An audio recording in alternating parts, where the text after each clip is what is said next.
Alrighty, so I threw together this PC part pictures list, and I use a very similar computer as my base model, that 2020 build.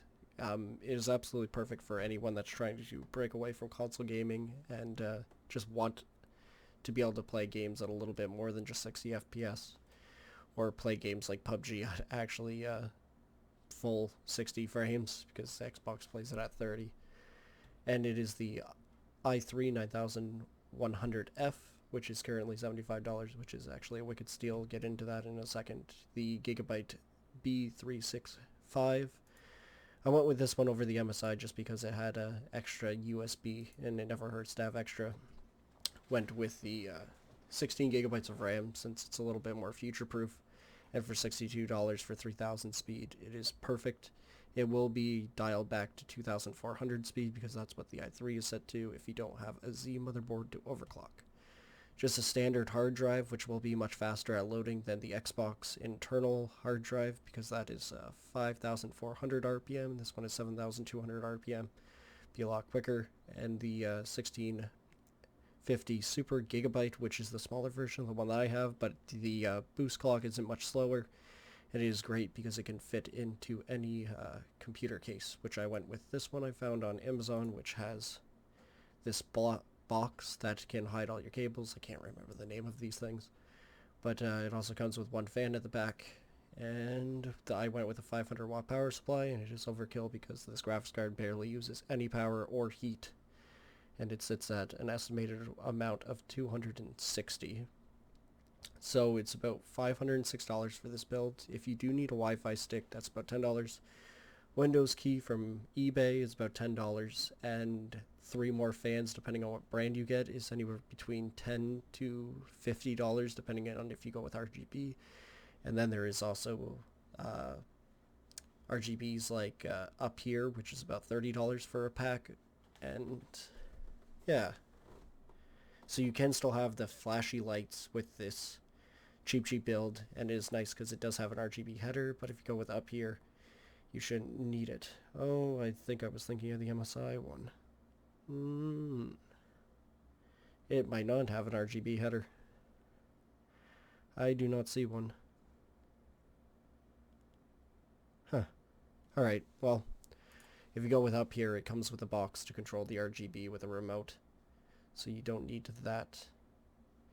And above all, everything is absolutely perfect. This would be great for someone that wants to try to play games at like 75 hertz. You buy a 75 hertz screen for about $100, 120 when the pandemic's over.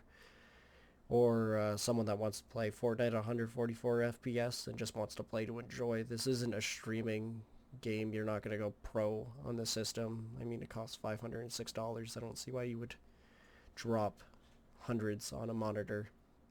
But I would probably recommend just a 75 hertz FreeSync and just enjoy the smooth gameplay over an Xbox.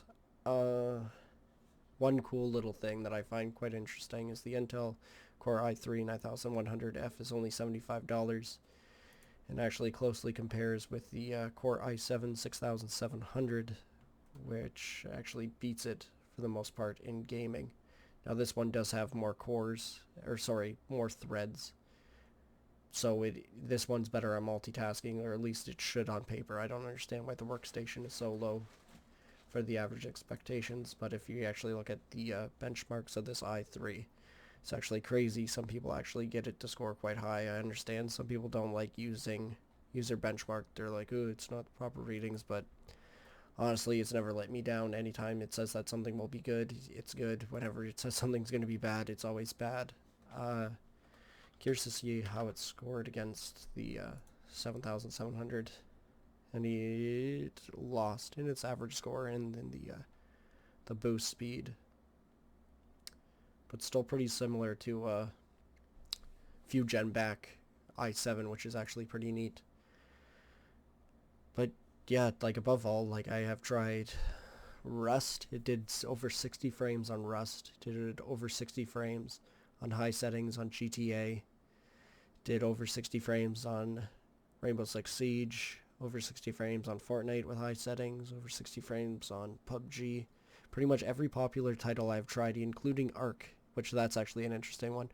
Arc scored about 70 FPS at a full 1920 by 1080, while Xbox plays Arc at 60 at not even a full 1920 by 1080. So this does beat an Xbox One. Probably not going to beat the new gen.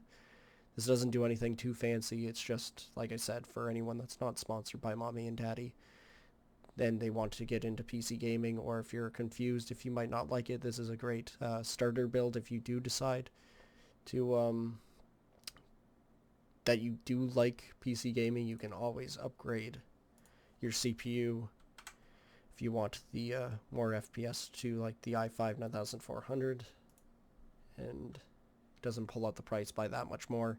This one is a 6-core, 6-thread. This one's good enough for streaming and doing everything. But if you're unsure about how much you're going to like it, might as well just go with the i3. If you decide to sell it, you can sell this PC for pretty much the same price you pretty much bought it for.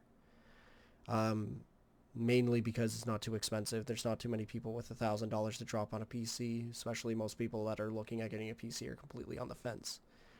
So I would definitely recommend this build for anyone that's sort of in that area where your friends have a gaming PC, you want to play with them, you don't want to be on a console anymore, but you're not sure if you're going to actually enjoy the PC very much, so you might as well not put all your money into it and try to sell it. It's always easier to sell a cheaper PC as it is to sell a more expensive PC.